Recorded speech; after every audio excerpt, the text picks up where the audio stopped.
नमस्कार दोस्तों, स्वागत है आप सभी का आपके अपने YouTube चैनल स्टडी ट्री पर। दोस्तों, पिछली क्लास में हम लोगों ने देखा था प्लेटीहेल्मिन्थीज समूह के बारे में। आज उसी के आगे हम लोग बढ़ेंगे। एस्केहेल्मिन्थीज जो समूह है उसको देखते हैं, जो कि अकशेरुकी जंतुओं के समूह में अगला ग्रुप है। ठीक है, तो एस्केहेल्मिन्थीज के बारे में कुछ बेसिक, बहुत ज्यादा नहीं पढ़नी है, कुछ बेसिक बातें हम लोग देख लेंगे। इसके अलावा मेन है उदाहरण। ठीक है, उदाहरण से जो बनने वाले जो सवाल है उनकी हम लोग बात करेंगे।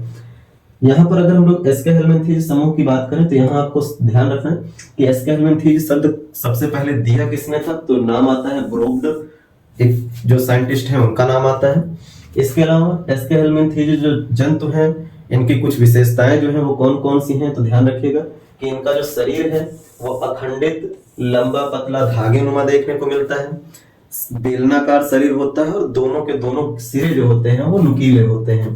ठीक है, जैसे अगर हम एक स्ट्रक्चर बनाए तो आपको ऐसे देखने को मिलेगा, इस तरीके से कि दोनों सिरे क्या है, नुकीले देखने को मिलते हैं, लंबे पतले चपटे बेलनाकार संरचना देखने को मिलती है। ये पानी में भी पाए जाते हैं और स्थल में भी पाए जाते हैं। और इनकी अगर प्रकृति की बात करें तो ये कैसे जंतु होते हैं, परजीवी प्रकार के। पिछली क्लास में हम लोगों ने देखा था कि परजीवी किनको कहा जाता है। हमने बताया था कि जो दो लोगों के बीच का ऐसा संबंध बने जिसमें एक जंतु का फायदा हो और दूसरे का नुकसान हो, या एक जो कह सकते हैं शरीर है, मतलब दो लोगों के बीच के संबंध की जब हम लोग चर्चा करते हैं तो वहां पर बात आती है कि परजीवी जंतु ऐसे जंतु होते हैं जिसमें एक का फायदा हो रहा है और दूसरे का नुकसान होता है। ठीक, तो उनको हम लोग परजीवी कहते हैं। ये पिछली क्लास में हम लोगों ने देखा था। अब मेन आता है एग्जाम्पल पे। एग्जाम्पल बहुत महत्वपूर्ण है। एग्जाम्पल इसमें सबसे महत्वपूर्ण अगर हम लोग बात करें एक, तो सबसे इंपॉर्टेंट जो है वो है वुचेरिया। बहुत बार पूछा गया सवाल है, इसके बारे में ध्यान रखना। अब यहाँ पे बात आते हैं ट्राइकिनेला। तो इससे लेकर के जो ध्यान रखना है, ये एस्केहेल्मिन्थीज जो समूह है जिसको हम लोग निमेटोड नाम से भी जानते हैं, इसी ग्रुप को निमेटोडा भी कहा जाता है। इस ग्रुप का ट्राइकिनेला जो है, इसके कारण जो रोग होता है वो होता है ट्राइकिनेलिस। ठीक है, ट्राइकिनेलिस नामक रोग देखने को मिल जाता है। तो ये रोग ट्राइकिनेला से होता है, ये केवल याद रखिएगा, नाम से ही मिल जाएगा आपको, बहुत ज्यादा कोई इंपॉर्टेंट नहीं है खास। दूसरा इसका महत्वपूर्ण एग्जाम्पल है एस्कैरिस। ठीक है, एस्कैरिस की बात करें तो इससे एक रोग होता है एस्कैरिस। ठीक है, नाम सही कर देते हैं, एस्कैरिस।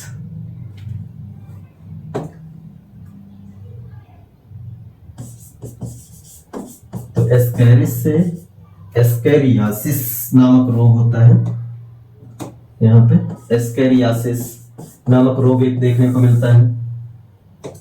यहाँ आपको केवल नाम मिलता जुलता देखने को मिल जाता है, कोई बहुत ज्यादा ये जरूरी नहीं।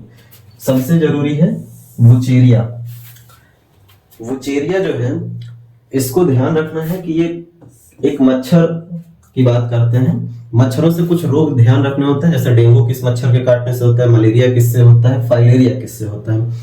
तो फाइलेरिया रोग जो होता है वो क्यूलेक्स मच्छर के काटने से होता है, क्यूलेक्स मच्छर के काटने से। ठीक है, क्यूलेक्स मच्छर के काटने से फाइलेरिया रोग होता है। तो ये मच्छर क्या होता है, वाहक होता है किस रोग का, फाइलेरिया। ठीक है, यहाँ पे अगर हम बात करें किस रोग का वाहक होता है, तो फाइलेरिया रोग का वाहक होता है। जबकि ये रोग जो है फाइलेरिया, ये होता किसके कारण है, तो ये वुचेरिया के कारण होता है। यानी वुचेरिया एस्केहेल्मिन्थीज का एक क्रम है, एक जंतु है जिसके कारण फाइलेरिया रोग होता है। इसी को हम लोग हाथी पांव भी कहते हैं, हाथी पांव। ठीक है, हाथी पांव या फील पांव या एलिफेंटिसियासिस, ये रोग के नाम से जाना जाता है।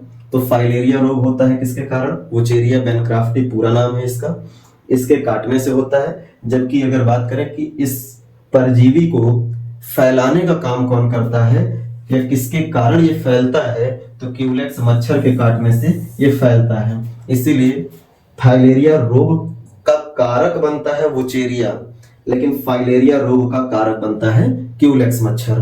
तो ये ध्यान रखिएगा, वाहक उनको कहा जाता है जो किसी रोग को प्रसारित करने का काम करते हैं, वेक्टर होते हैं ये, और कारक वो होते हैं जिनके कारण कोई रोग होता है, फैक्टर होते हैं।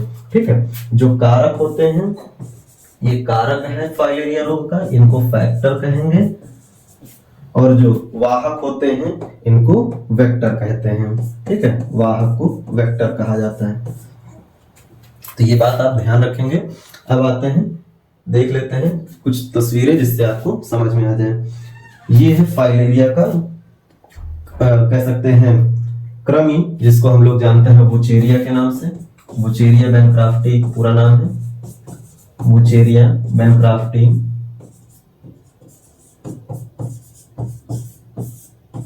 तो पूरा नाम वुचेरिया बैनक्राफ्टी। ये इस तरह का रोग, मतलब इस तरह का आपको एक परजीवी देखने को मिल जाता है। ठीक, अब अगर हम इसकी बात करें तो इसको फैलाने का काम कौन करता है? क्यूलेक्स मच्छर करता है। क्यूलेक्स मच्छर के काटने से ये रोग होता है। और अगर हम लोग बात करें तो ये जो रोग आपको देखने को मिल रहा है यही है फाइलेरिया रोग। इस तरह से देखने को मिलता है। इसमें पैर में या शरीर के किसी अंग में जब मच्छर काट लेते हैं तो उस अंग में सूजन आपको देखने को मिलती है, शरीर की कोशिकाएं फटने लगती हैं, फूलना शुरू कर देता है वो पर्टिकुलर अंग। तो ये आपको जो रोग दिखाई पड़ता है ये फाइलेरिया है, जो किसके कारण होता है? वुचेरिया बैनक्राफ्टी। ये इसकी महत्वपूर्ण एग्जांपल के तौर पे आपको देखने को मिलता है, जो कि कौन सा जंतु है? तो यही है एस्कैरिस। ठीक है, तो ये एक महत्वपूर्ण एग्जांपल आपको देखने को मिलता है एस्कैरिस, वो है वुचेरिया, और ये रोग है फाइलेरिया जो इसके कारण होता है। ये आंतों में पाया जाने वाला रोग होता है। इसमें एक सवाल पूछा जाता है एस्कैरिस को लेकर के। सवाल ये होता है, ध्यान रखने वाली बात, कि एस्कैरिस में मेल और फीमेल का डिवीजन देखने को मिलता है, यानी कि यहाँ पर लैंगिक भेद पाया जाता है, लैंगिक भेद देखने को मिलता है, यानी कि नर और मादा, मेल और फीमेल दोनों देखने को मिलते हैं। इसमें ये दिखाई पड़ते हैं, तो यहाँ पे ध्यान रखना है एस्कैरिस में मेल और फीमेल दोनों देखने को मिलते हैं। और सबसे जरूरी ये है कि इसमें जो फीमेल होती है वो बड़ी होती है और जो मेल होता है वो छोटा होता है, यही ध्यान रखना है। एस्कैरिस में लैंगिक भेद पाया जाता है, नर और मादा दो अलग अलग होते हैं, दोनों अलग अलग देखने को मिलते हैं, एक ही शरीर पर नहीं होता है। जबकि सभी लगभग अभी तक हम लोगों ने जितने पढ़े हैं उन सब में एक ही शरीर पर लगभग नर और मादा दोनों के आपको कह सकते हैं लैंगिक अंग जो है वो देखने को मिल जाते हैं।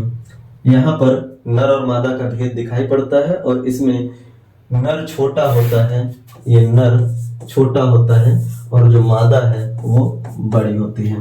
तो ये यहाँ पे एस्कैरिस ग्रुप को लेकर के आपको ध्यान रखना है।